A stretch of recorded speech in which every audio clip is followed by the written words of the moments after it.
Welcome back to the group chat. Nathan Marshall with the Crusaders. Yep. Scott Robinson. Yep. Scott Robinson. Close. Rep straight off.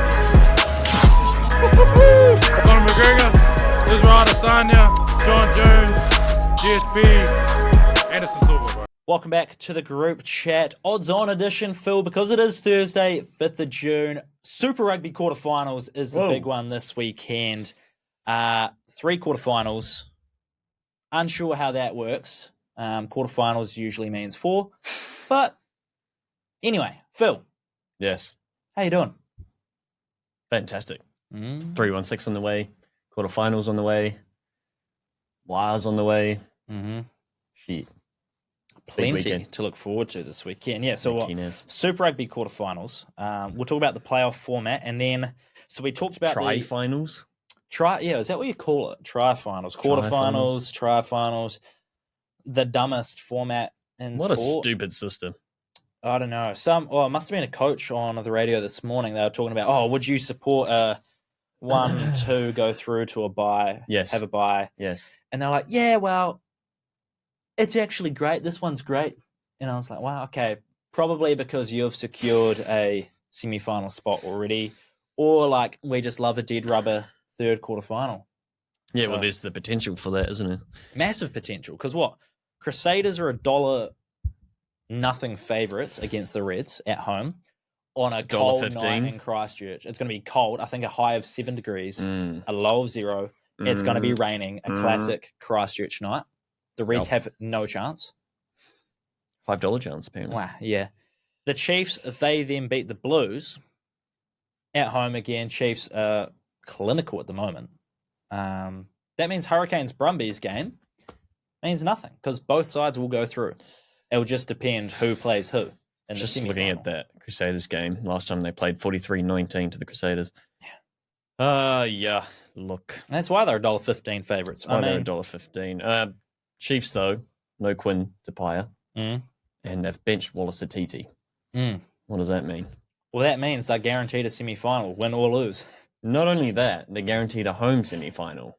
Okay, yeah, so I wrapped my head around this as, okay, the lucky loser, say the Chiefs do lose, they then go into the semi-finals as the 4th seed, which then means they've got to go on the road for a semi-final and final if they were to make it. Right. However, no, you're telling me otherwise. Nope. Home semi-final, regardless. Chiefs were already selling dual packages. Yeah. Platinum tickets you could have. Bruh.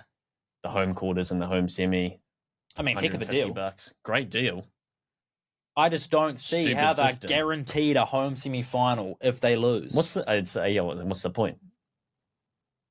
What's the point for coming first and second? And you say like, you have the home advantage. Are we not like putting that too high on a pedestal for what a home final means? Surely they would prefer, rather than a home quarterfinal, you just have a bye. Rest up. No injury risks. And then you get a home semi and a home final. Do your homework on the other teams playing in the quarterfinals. Feed up. Come back in next week a lot stronger. So my question is, say the Blues win in Hamilton on the weekend. Yep. Chiefs lose. And then let's say the Crusaders win. Yep. So you've got Chiefs, Chiefs, Crusaders, Blues all in there. Yep. And then the Hurricanes-Brumbies game actually means something. Winner of that. What does the seedings look like? Do Chiefs still go through as the number 1 seed? They go as number 2 seed, so Crusaders would move to the top, I think. Okay. So then Crusaders play Blues, and then Chiefs would play Brumbies Hurricanes winner. So then the Blues come in as the lowest seed? Yes, they would. So then they would play the Crusaders. Okay. Well, good to see that part makes sense. Yeah, how did Chiefs go into this game then? Do you half-ass it? Well, do you care about? The only thing on the line for them is a home final. So if they lose this and then say they win their home semi, they then go on the road.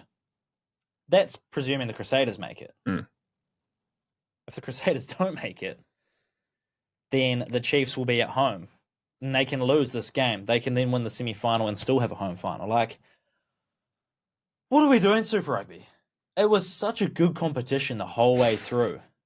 The script writers had it very good right up until the very end. The last round with 3 teams being able to make the top 6. Yeah. Every game in that last round seemed meaningful. And now we've almost got we've got 3 quarterfinals and 2 of them seem meaningless almost. That's what it feels like, ultimately. I don't get it, honestly. Like, they've done so well, and that's what irks me about it. They've done so well with this competition. It's been a really good competition this year as well. And like the rugby that's being played, unreal. Yeah. We're seeing good games, we're seeing competitive games, and that shows with the amount of competition going into that last round. And then you ruin it with this. Yeah. And I only found out about this lucky loser format last week. I get the second life thing and whatever, but I still feel like the benefit of coming first and second in a league doesn't feel worth it. It's not heavy enough. No. You've had, if you really wanted to pull up the stats or whatever, you've won 3 games each all season. Or you've lost 3 games each all season. Mm-hmm. And then now you still have to play the quarterfinals anyway. And you still risk injuries. Yeah, and then the argument is, but home, semi-home, that's... Who you cares? Get a You second home life. semi. Unless you're having to travel to Australia. Who cares about a home quarterfinal? Yeah. Exactly. What's the difference between playing in Hamilton and playing in Auckland? Like, I think that's weighted way too heavily than what it is. It shouldn't make that much of a difference, realistically. No. Unless you're having to honestly go across the Tasman. That's the only difference.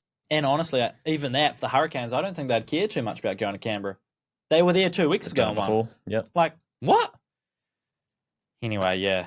Of course, you would rather the home games. I understand that. Support. But again, is it worth the Auckland risk? Hamilton, it's like, you're an hour drive away. Yeah.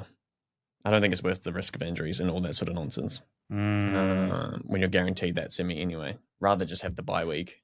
Yeah, and it makes it a really interesting take on a betting front too, because you just don't know what their plan is for the game. No, you don't. I can't wholeheartedly say that all these teams want to win. The Blues do, for sure. Super situation. The Blues and the Reds, have to win. Yeah. They're the only 2 teams going into this weekend being like, right, we have to win. Well, yeah, Blues. And then that Hurricanes, Brumbies. But again, it might come to a situation where it doesn't have to. Neither of those teams have to win to make a semi-final. Yeah, it's weird, man. We did talk about on Tuesday the Super Rugby team of the season, not the Chiefs, by the way.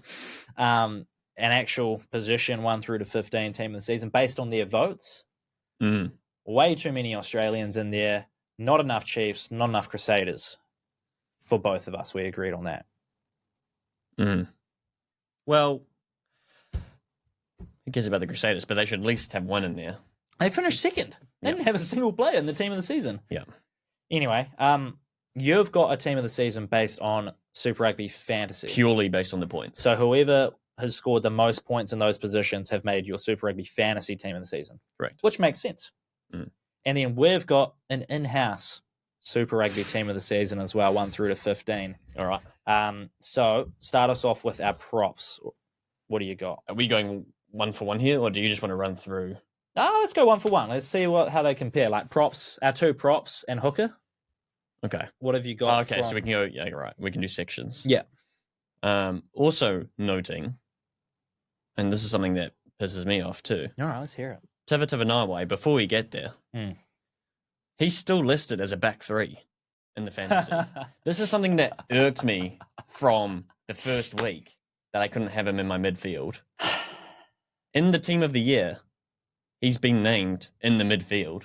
He's played the last 5 games in the midfield. Yeah. He's played, maybe 2 games on the wing? Max? That's that. Under 5, definitely. And he's not named 12 in the team of the year, and then on the Super Rugby Fantasy, he's still listed as a back 3. Yeah, good. So I've had a reshuffle there because that's BS. Yeah, okay, all out. I'm happy. That's the only thing. Everything else is points based. We'll let that slide. All right. So Robertson from the Force, Billy Pollard from the Brumbies, Alan Alealator from the Brumbies. It's the front 3. Okay. So fully Aussie. What points were scored by those? I knew you were going to ask me this. Let me pull it up. Sweet. So front 3, Robertson 357, Alaleatoa 336, and then we'll move over to the hooker because I actually couldn't put Pollard into the team here because I maxed out on Brumbies. Spoiler alert. So Pollard 465 total. Okay. Well, for our in-house Super Rugby team of the season, Tamaiti Williams and Alan Alatoa as the props, and then Tukiaho as the hooker to make our front three. Okay. So I feel like that's Alan Alatoa's in there. Yep. I think Tukiaho has probably had the biggest impact as a hooker. Yep. I mean, he also had one less game than Pollard, but even still, he's about 100 points off there. Wow. Yeah. I wonder if that's tries scored or something. Who knows? Locks? What have we got? So we got one similar? Yeah, one the same. And who was your other prop? So Tamaiti Williams and Alan Alatoa. Tamaiti Williams. Yeah. Okay. Is he on your list somewhere with points? He had 274. So great value, but still you're looking at about 66 points off from what Robertson, what Alalator was scoring, and then Robertson even more so, 357. Yeah, okay. But not bad. I would put him in the mix. Locks. We got Nick Frost from the Brumbies, and then we've also got Tupavai from the Chiefs. Wow, okay. Plenty of Brumbies, and they're scoring big in the fantasy. They are scoring big. We had Fabian Is Holland that a consistency thing? I feel like the Brumbies have been pretty there or solid and consistent all season. Not too many changes around the park. They're playing the majority of the games. I'd say so. Yeah. Nick Frost playing 13. Tupavai playing 13, racking up the points. 355 and 341. Pretty close there. What did Fabian Holland and Tom Hooper have? Holland 306. Okay, so like 40 points short. He actually played 14 games. And who was the other one? Tom Hooper. Oh, yeah. 304. Wow, okay. I actually thought honourable mention was Darcy Swain and Jeremy Williams from the Force. They were next in line there. That Force side, I reckon, just jammed points first half of the season. Yeah. Their forward started very, very strong. Yeah. Okay, let's move to the Lucies. We had 4 because the Super Rugby team of the season had 4 in there. Oh, they had a little split thing, didn't they? Yeah, because they were Wright and someone. Yeah, so we had Peter Larkai and Duplessis Karifi. Okay. Carlo Tizzano, and of course Adi Savia. Yep. How do they rank among point scorers? We've got Tizzano, obviously. Yep. Can't not have that. Well, he scored the most amount of tries in Super Rugby this season. So put him at 7. Artie Savia gets the 8 jersey because he scored almost 600 points, 599, which is the most of all the Lucies, of course. And then Miracle Failagi from Moana Pacifica, actually, 487. So you had Karifi in there. Larkai, Karifi, Tizzano, Savia. Yeah, Karifi 431. So he's still top 5. Yep. Savia obviously is aligned. Tizzano aligned. And then Peter Larkai. Peter Larkai. Yeah, 346. There or thereabouts. He's just outside the top 10, I think. Whew, top 10. Okay. Halfback and first 5. I feel like these should be locked. These should be the exact same. Cam Roygaard, Damien McKenzie. Correct. Bang. Reflected on the points as well. Cool. Second 5, I don't know, you've probably put him in there because of your change you mentioned at the start, but Tavatavanawai. And Billy Proctor as the 2 midfields. Going to look at those points as well. Midfield. Boom. I'd be interested to see who the top midfield player is because midfield is something I mentioned on Tuesday when we heard about this team of the year. So we're just doing midfield, 12 or 13. Yeah. Okay. Yeah. And then we'll do the back 3. So Tavatavanawai, obviously, he moves in there. He racked up the points, even though he's listed as a back 3. You can shut your mouth. Yep. Quintapaya from the Chiefs. Oh, okay. 431, 40 points clear of Ikitau from the Brumbies, who was actually next best. Wow. Again, so Brumbies, solidification. consistency. Where'd Billy Yappa. Proctor line up in there? Let's take a look. It's actually Balin Sullivan was third. But he's on the wing, bruv. Well, yep. Whatever. Rona from the Chiefs as well up there. David Havili, then Umaga Jensen, then Walton, then Billy Proctor. Yeah, okay. So top 8. Oh. Within the top 10. Then Rico Iowani after that. Stuart. Rico Ioane will be boosted from that hat trick last week as well. Like, I don't. Suali also mentioned in the midfield. Yes, but he was named as the Super Rugby Team of the Season fullback. Yep. So if they can shuffle, we can shuffle. Yeah. Okay, cool. So align there a little bit. So who was your 13, Proctor? Yeah, Billy Proctor. Aligning on 12. Cool. Our back 3, so the 2 wingers were Harry Potter and Kyron Tomofalau, and then Tom Wright at fullback. Okay. Yeah.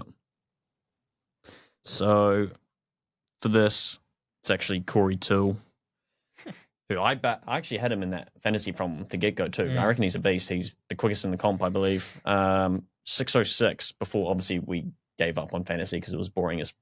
Yep. Anyway, 606, obviously. Wow. So Siva Reese moves to 14 at 591 points total. Siva Reese not still too in far there off. Despite not scoring for 7 or 8 consecutive rounds. Like a 5-game drought or something, if not more. Fair play to him.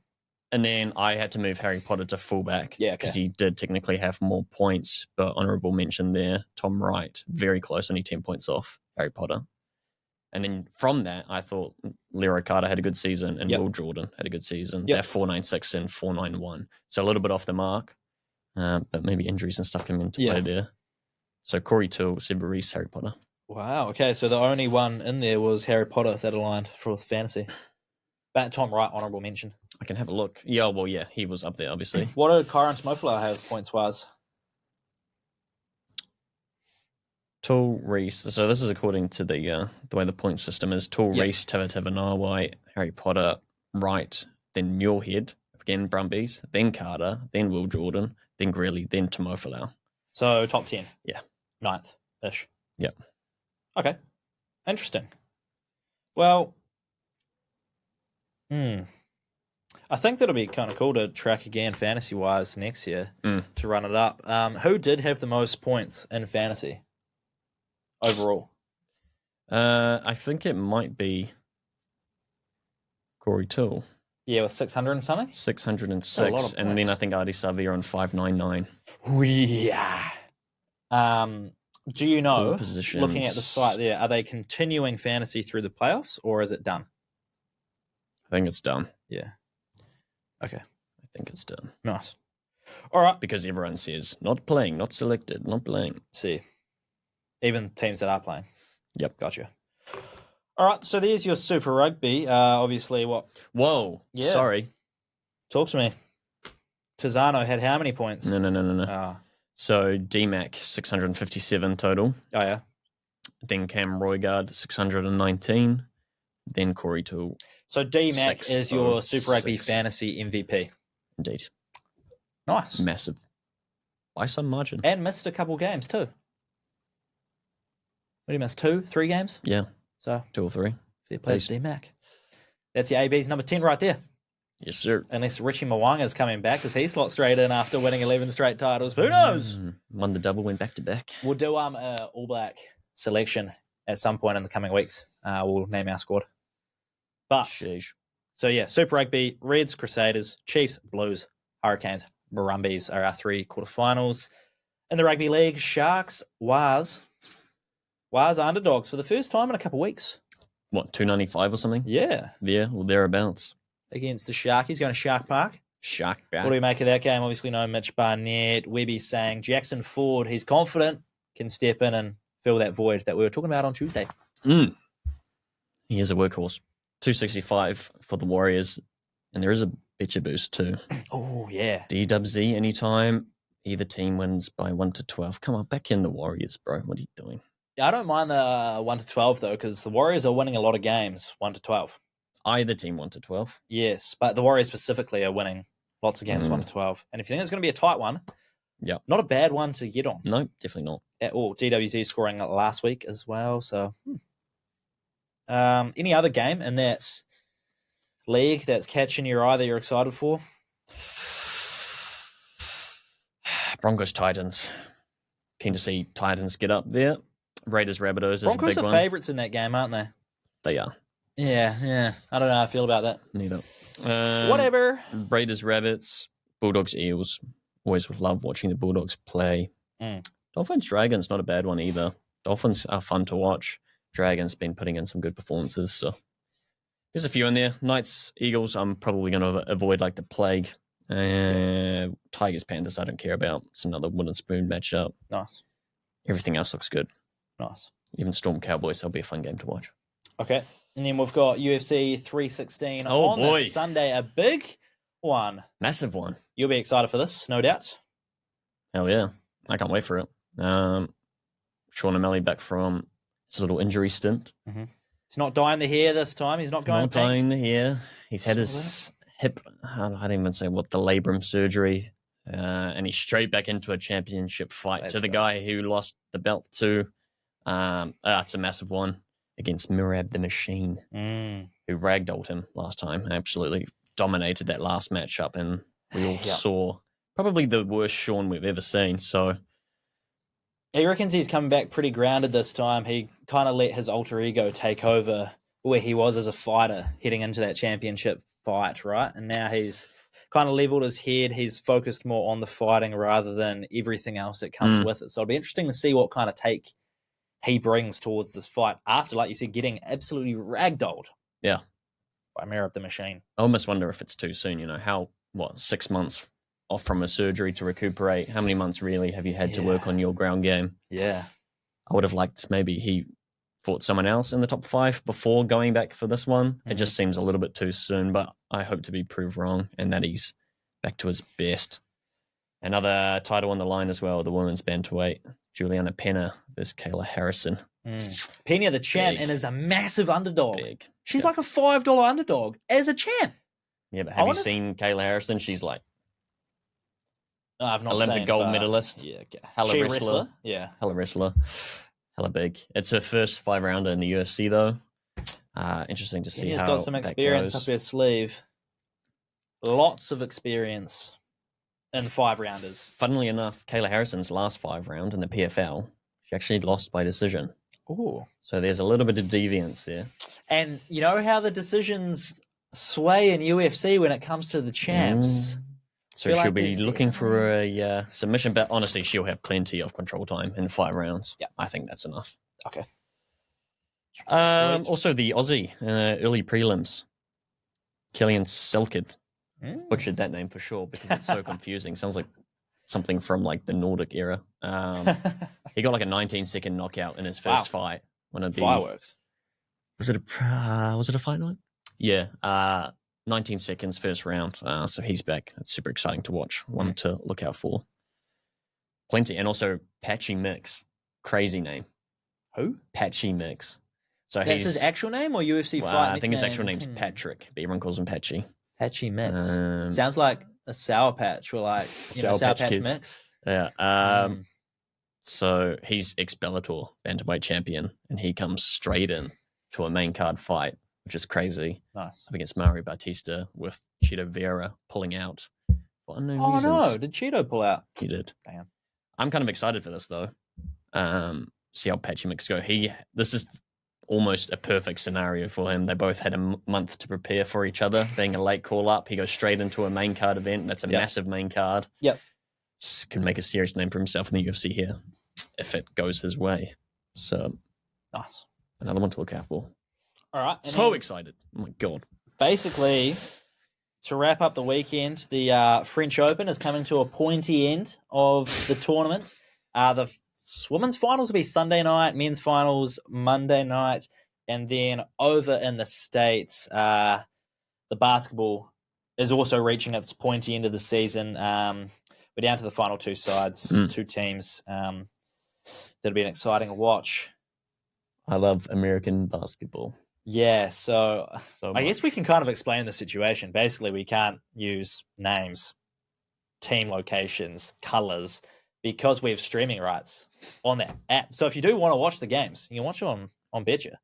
But in order not to jeopardize that, we got to stay away from any of those. So And I'm only saying that because I do have a bet on the game, which we'll get to that. We might as well get to the betting, Phil. Basketball. 50-22. I went 0 for 2 last week for the first time in a while, and I didn't like how that felt. Yeah. So let's bounce back. 40-20 versus 50-22. I've only got, 3 more 50-22s to try and get up before the season takes a break and I'm going to start running it up on international rugby. But anyway, hit us with your 40-20. Did I place this bet yet? I talked about it already. Titans. Wow. $3.20. But I can't commit to that. You never know with the Broncos. Yeah. But the points line is absolutely tasty treats. $1.90 for plus 10.5. Give me some of that, please. Into the second leg. Wants to win, $2.65. Nice. I'm looking for a repeat of last season, if not a little bit of an easier game. But that was like peak. Yeah. That was peak watch. So what does that get you all up? let me have a look. Now that I've just put it into my bet slip. And you slap 50 on it, and you get what in return? Talk to us. That's at $5.03. So $251.75. Very respectable. Okay. I have gone then for my 50-22.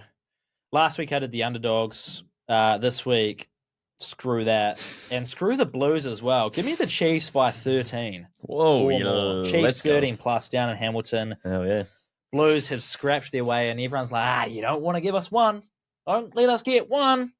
I don't care. The Chiefs are going to be way too good for you. Massive, too, because that's the repeat of the final from last year where they starched the Chiefs. So, hopefully there's a bit of clapback action there. And you get a bit of value at the Chiefs, too, 13 plus, $2.40. And then I'm also, I don't know what to take of this game, the Hurricanes Brumbies, because there could be nothing riding on it. But I still think it'll be tight. I'm going to go either team by under 7.5. Hurricanes Brumbies? Yes, at $2.40. So we get a total of $5.76 to return me $288. Which will be a nice little return on that. So up the Chiefs. Hurricanes hitting their straps, man. Yeah. That's the only thing I would say. Well, yeah, they did blow out Moana last week. But it was a close one when they went over. When they did play the Brumbies over there. Yeah. It was close. That was a real back and forth game too. So, yeah. Anyway, I think they won by exactly 4 because I backed the minus 3.5. Yeah. So that was good. Let's do our locks and our laughs, Phil. Crusaders Reds. I'm actually doing a little double here. Crusaders Reds over 52.5. Hurricanes to win. Over 52.5 down Total points. In the dirty South. It's a big one. Yeah, okay. I can feel it. To be fair, I thought last week's game was going under with Crusaders Brumbies. And they blitzed it. 63 points in the game. So, yeah, I don't mind it. Don't mind it at all from you. My lock is going to be, now, we've had the Betcha Boost in the past. Now we're getting a Super Betcha Boost. So, of course, I'm taking it. It is on the US basketball, as we shall call it. And it is on 2 of the Stars to score 5+ points in the first quarter. And you're getting $3 for it. Now, I haven't figured out what I want to call these 2+ players yet. But I'm assuming we can say the league MVP, because that's already been named. And then the Eastern Conference Finals MVP are our 2 players. Okay. But if you do want to take the Betcha Boost... Whoa! Broken laptop. If you do want to take the Betcha Boost, you can take that. Super Betcha Boost, my apologies. Wow. That is my lock too. Is that what it's called? Super Betcha Boost. Correct. That is my lock for this week. And it is tomorrow. So I'm going to tune in for the first quarter. Wow. For game uno. Hell yeah. Anyway, what a muck around that is. US basketball. Fun though. Laughs. I mean, that could be a laugh in itself. Ball basket. Yeah. Ball butt. ball basket court? Team. Northern America. Yes, because Canada do have a team, so you can say Northern America. Laugh, Phil. I just laughed at that. NRL 6 leaguer. Bang! Boom. I'm looking at the points, all points in this business. Talk to me. Manly Sea Eagles. They're going to starch the Knights. See. Knights are going to score 6 points. So -6.5 for the Eagles. I think they can manage that. If they don't manage Is that all the line is that? I'm never backing the Eagles ever again. So -6.5 for the Eagles. Yep. North Queensland Cowboys up against the Melbourne Storm. Storm looking a bit fractured here and there. Titans put up a good shift against them. Yep. Cowboys are better than the Titans. So Cowboys +15.5. Damn, that's a big line. Dragons underdogs against the Dolphins. Look, I like the Dolphins, but they are accustomed to throwing games away. So Dragons +5.5. I think they can manage. Nice. They've also, I think, benched Tyrell Sloan, who knocked the ball on over the line. So none of that business. Have a week off, fella. Warriors, who obviously we want to win, but this is a points multi. So Warriors +6.5. Bang. Thanks 4 for down. coming. Titans, I already talked about. Titans +10.5. And the last one, RVR, Raiders v Rabbits. Bang. The Rabbitohs with some big names back in the mix. Yep. +8.5 seems doable, as in form as the Raiders are. They pulled it back against the Roosters, but only just. Roosters helping them out a lot with some unforced errors. Rabbitohs to be in the mix, I think +8.5 is fine. So all those 6 legs, $45. Holy! 06. So you chuck a 5 on that. That's 225.32 cents. That's my I was laugh. not expecting those odds. That's my haha. I'm just picking 6 games and taking the points. Yep. But fair play. Some that is decent lines in there. Hey, why not? I mean, I've seen weirder things happen. Yep. Yeah, that doesn't seem that unlikely at all for $45. Odds. Yep. Fair dinkum. Do you know what games I faded there? You left the Eels-Panthers game. Tigers-Panthers, yep. Oh, yeah. Who are the Eels Eels playing? Dogs, yeah. You left that game. Yeah. Only because I just want Bulldogs to win there. I bet that still could be a close game. I'm liking the Eels. They were in the mix with the Panthers for a long time. Probably could have won that, realistically. So it's either, I think just either Bulldogs whitewash or Bulldogs win. Just. Like this. So I don't like that 8.5 in there. And then obviously wooden spoon matchup. Who cares about that? Panthers $1.33 there. I'm hoping for a Bulldogs or whitewash in that one because my laugh is the dog shit double, as I'm calling it. And it is the Knights and Eels both to score less than 10 points. Okay. Which gets you $10. Okay. And 23 cents. Okay. Hell yeah. So that is my laugh. Lastly, ladder challenge. Oh, yeah. It moves on. This has been the most successful time. We've got $114 in the kitty, Phil. Yeah. We got to find something to put it on. Now, I was kind of leaning towards a bit of a tennis sort of vibe. I was so mad I missed that Champions League, by the way. I completely forgot about it over that weekend. Dude, I was fully invested in that over 2.5. Whatever. But good for the ladder. Great for the ladder. And it continues on. We move. And it has been a serious climb at the moment. Okay. We're moving on to the 4th rung. So you were thinking tennis? I was thinking, maybe I don't know, Swiatek, she's going for a 4th French Open title on the trot. And she isn't favourite to win it. She's about $2.60 ahead of the semi-finals. And then I was thinking Carlos Alcaraz to win at $1.83 also isn't bad ahead of the semi-finals. But Djokovic I'm assuming he was up 2-1. He's going to go through. He's always a thorn in everyone's side when it comes to a Grand Slam final. So not sure how I feel about Carlos Alcaraz. What have you brought to the table? Big tennis. Look, I'm the opposite of big on tennis. But I've been looking at this ladder challenge and been looking at the success. The last 4 are all football related. They are. Surely you make it 5 from 5 on the football. Talk to me. Spain v France, semi-final. Ballon d'Or on the line. Some crazy odds in this game, by the way. France paying $3.10. Last 2 games both ended in 2-1. To France? God damn it, why do you make me do this, bro? Where's my Google? So The last two was 2-1. 2-1 Spain, 2-1 France. One apiece. If you look at this, the other semi-final of the Nations League also ended in 2-1. France 2-1 is $10. Spain 2-1 is $8.50. That's not just doing a correct score. That's just too difficult, despite the hella value. Both teams to score. Oh, okay. $1.91 to help us move. In the Spain-France game? In the Spain v France semi-final. I'm just checking now. It's gone down to $1.75. Both teams to score. Are you still happy with it? That's happened in like half an hour. Yes. Everyone's jumping on it. Yes. I mean, I'm not against it. You could go Over 2.5. as $1.91.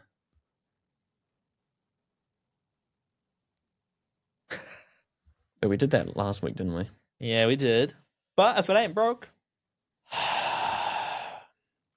you know? What if it goes to extra time? What if it's a 1-1? And then you get the 2-1, but it's 2-1 in extra time. Let's go with both teams to score. It's a ladder challenge. Yeah. We don't need to move too fast. We are putting $114 on this. No, that's fine. So $114.60. I will not move. I will not change. That also actually gets us to a nice even $200. Ah, so well, hello. Why not? Yes, all right, please. let's lock it in. Climbing. Spain, France, both teams to score. Nice. 114 on the nose. Let's go. Let's go. And that's where we will park it for this week, Phil. So, if you are going to have a punt, have some fun this weekend, but do it responsibly. I will. If you do want to follow along with our bets, they will be on our Bet social feeds. Follow them, fade them, up to you. Get on the ladder. Get on the ladder challenge, for goodness sake. Because what, we're trying to get 10 to 1,000 here. Come on. Almost 20%. Yeah, we're nearly there. And it just starts to compound. Yep. We'll be there in no time. Yep. Bang. And we'll be back on Tuesday to do it all again and see how we went. Till then, thanks for listening.